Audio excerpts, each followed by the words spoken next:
फिर उसका हाथ झटक कर वो वहाँ से खड़ा होता है और कबाड़ के ऊपर से अपना बैग उतारता है और उसमें कपड़े भरने शुरू कर देता है। सारे कपड़े पैक करके वो बैग नीचे रखता है। आप कहाँ जा रहे हो? ये पूछने का हक तुझे किसी ने नहीं दिया है। मैं कहीं भी जाऊं, मेरा तुझसे कोई लेना देना नहीं है। ये शादी सिर्फ मेरे माँ बाप की जबरदस्ती से हुई है। मेरा और तेरा कोई रिश्ता नहीं है। और हाँ, अगर तेरे माँ बाप तुझे रखना चाहते हो तो तू भी यहाँ से चली जाना, नहीं तो देख लेना तेरा क्या हश्र होगा, वो मुझे नहीं पता। ये कहकर अनिल रात के अंधेरे में घर से भाग जाता है। ये तो अपनी जिंदगी बचाने के लिए भाग गए, लेकिन मैं क्या करूं? मेरे तो माँ बाप ने भी मेरे लिए अपने दरवाजे बंद कर दिए हैं। मेरे इस दुनिया में अब कोई नहीं रहा। शिखा रोती रोती सो जाती है। सुबह जब उसकी आँख खुलती है, अनिल कहाँ है? मम्मी जी वो अपने कपड़े लेकर चले गए। तुझे उसे रोकना चाहिए था। अब घर के सारे काम तुझे करने होंगे। मम्मी जी मैं कोशिश कर रही हूँ, कृपया मुझे थोड़ा समय दें। समय नहीं है, काम पर लग जा। मम्मी जी मुझे नहीं पता, वो अपने कपड़े पैक करके यहाँ से चले गए। हे भगवान, इस लड़के का मैं क्या करूँ? तो तुमने उसे रोकने की कोशिश क्यों नहीं करी? उन्होंने मेरी एक नहीं सुनी और मुझसे कहा कि मेरा तुमसे कोई रिश्ता नहीं है, ये शादी तुम्हारे माँ बाप और मेरे माँ बाप की वजह से हुई थी। ये बात जाकर अनिल की मम्मी अनिल के पापा को बताती है। शिखा भी उठकर बाहर आ जाती है। अनिल घर छोड़कर भाग गया है और इस लड़की से कहकर गया है कि तेरा मेरा कोई रिश्ता नहीं है। मैं तुमसे मना कर रहा था कि इसकी शादी जबरदस्ती मत करो।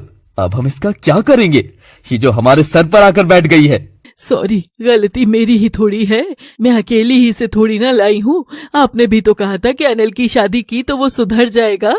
हाँ हाँ, तुम तो मेरे ऊपर डालोगी ही। अब जो होगा देखा जाएगा। वैसे भी इस लड़की के माँ बाप ने इसके लिए दरवाजे बंद कर दिए हैं। उन्होंने मुझसे कहा था कि अब ये जैसे भी रहेगी आपकी वहीं रहेगी। हाँ तो ठीक है, जो भी तुम्हें इसके साथ करना है तुम करो। जब अनिल के मम्मी पापा बात कर रहे होते हैं तो वो उन दोनों की बात सुन लेती है। अब ये लोग मेरे साथ क्या करेंगे? भगवान, इससे भी क्या बड़ा होने वाला है मेरे साथ। शिखा अपने कमरे में चली जाती है और नहा धोकर वापस आती है। उसकी सास उसे आवाज लगाती है, शिखा मेरे लिए चाय बना कर ला। जी मम्मी अभी लाई। उसकी सास घर के नौकरों को बुलाती है।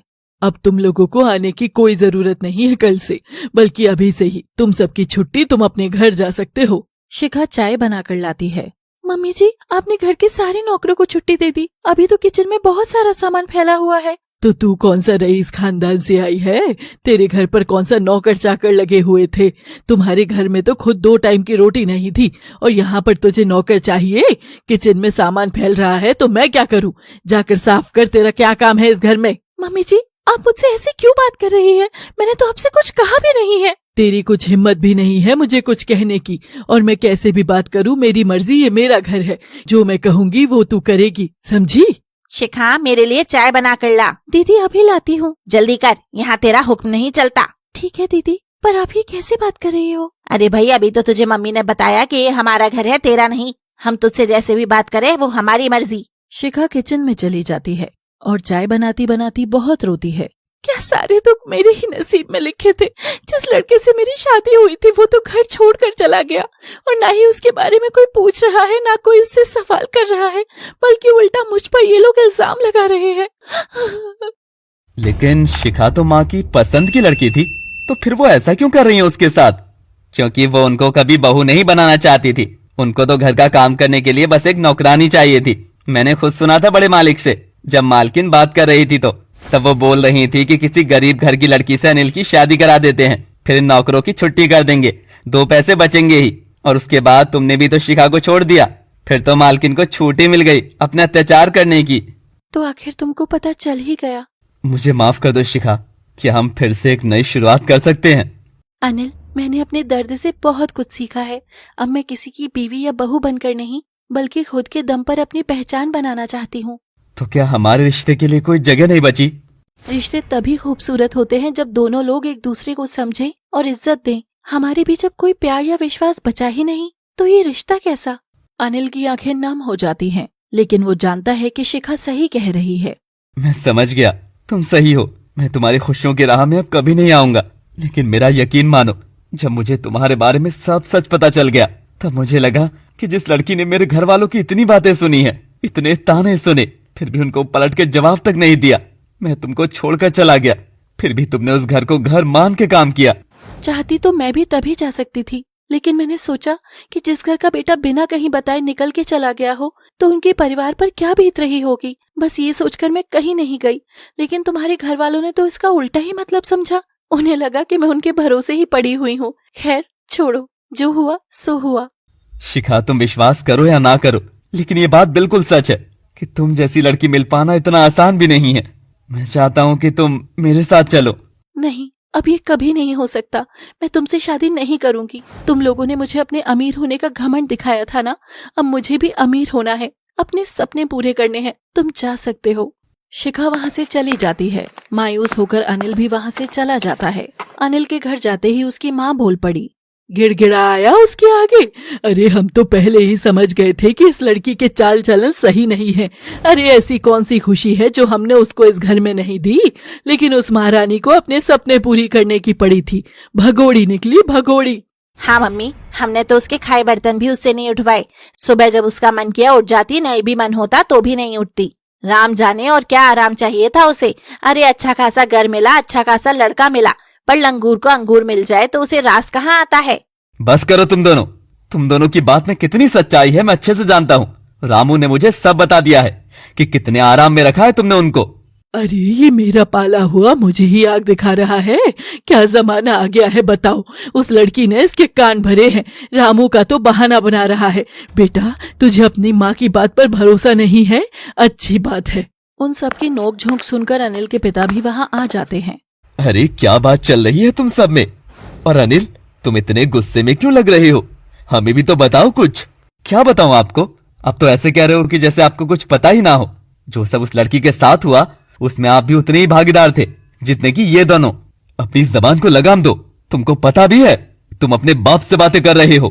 वैसे तुम्हारी कहानी मैंने सुनी थी, तुमने बहुत कुछ सहा है शिखा। हाँ, लेकिन अब मैं खुद को कमजोर नहीं होने दूंगी। और यही बात तुम्हें दूसरों से अलग बनाती है। अनिल अपने ऑफिस में बैठा है, लेकिन उसका मन भटक रहा है। वो अब भी शिखा को भूल नहीं पाया है। तभी उसका सहायक अंदर आता है। सर, एक प्रोजेक्ट की मीटिंग फाइनल हो गई है, लेकिन क्या? ये सरकारी प्रोजेक्ट एसडीएम शिखा के जरिए अप्रूवल होगा। अनिल चौंक जाता है, फिर मुस्कुराकर कहता है, तो एक बार फिर हमारी मुलाकात होगी। उसकी आंखों में एक नई उम्मीद झलकती है। कुछ दिन बाद सरकारी दफ्तर में एक बैठक होती है। कई लोग एक बड़े प्रोजेक्ट के सिलसिले में इकट्ठे होते हैं। शिखा मीटिंग हॉल में आती है। उसकी नजर सामने बैठे व्यक्ति पर पड़ती है, जो कि अनिल था। दोनों की आंखें एक बार फिर मिलती हैं। एक पल के लिए सन्नाटा छा जाता है। फिर शिखा प्रोफेशनल अंदाज में बात शुरू करती है, तो इस प्रोजेक्ट की पूरी रिपोर्ट मुझे दिखाइए। जी मैडम। अनिल सब रिपोर्ट दिखाता है। कुछ देर बाद जब मीटिंग खत्म हो जाती है, तब अनिल शिखा से बात करने की कोशिश करता है और बोलता है, शिखा, क्या हम बात कर सकते हैं? अगर ये काम से जुड़ा है तो हाँ, वरना नहीं। सिर्फ 2 मिनट प्लीज। शिखा ठहर जाती है। अनिल उसके पास आता है। मैं जानता हूँ तुमने बहुत दर्द सहा है, लेकिन मैंने भी खुद को बदला है शिखा। मैं तुम्हें फिर से खोना नहीं चाहता। अनिल, मैंने तुम्हें पहले ही माफ कर दिया था, लेकिन अब मैं पीछे मुड़कर नहीं देख सकती। मेरी जिंदगी में अब कोई और जगह ले चुका है। अनिल चौंक जाता है। कोई और? तभी आदित्य अंदर आता है। वो शिखा के पास आता है और मुस्कुराकर कहता है, शिखा, क्या तुम तैयार हो? हमें निकलना है। शिखा आदित्य के साथ निकल पड़ती है। अनिल सब समझ जाता है। पहले तो वो उदास होता है और फिर मुस्कुराता हुआ कहता है, मुझे खुशी है कि तुम्हें तुम्हारी खुशी मिल गई शिखा। शिखा और आदित्य एक कॉफी शॉप में बैठते हैं। आदित्य उसकी ओर देखता है और कहता है, क्या तुम अब खुश हो शिखा? हाँ, अब मुझे खुद पर गर्व है। मैंने खुद को खोया नहीं, बल्कि नया रास्ता बनाया है। आदित्य मुस्कुराता है। बाहर बारिश हो रही होती है। शिखा खिड़की से बाहर देखती है और उसकी आंखों में सुकून झलकता है। अगले दिन शिखा अपने ऑफिस में बैठी होती है। तभी दरवाजे पर दस्तक होती है। वो सिर उठाकर देखती है। अनिल खड़ा है। अब क्या काम है अनिल? इस बार कोई काम नहीं, बस एक न्योता देने आया हूँ। मेरी शादी हो रही है और मैं चाहता हूँ कि तुम भी मेरी शादी में जरूर आओ। शिखा चौंक जाती है, लेकिन अपने भाव छुपाकर सामान्य दिखने की कोशिश करती है। ओह, तुम तो मुझसे शादी करना चाहते थे ना? हाँ, चाहता था, लेकिन अब नहीं। उसकी आंखों में एक अजीब सी शांति होती है। शिखा उसे देखती रहती है, लेकिन कुछ कह नहीं पाती। अनिल जाने के लिए मुड़ता है। तभी शिखा बोलती है, अनिल, मेरी भी शादी हो रही है आदित्य से। तुम भी शादी में जरूर आना। और हाँ, मेरी शादी तुम्हारी शादी से पहले हो रही है, तारीख याद रखना।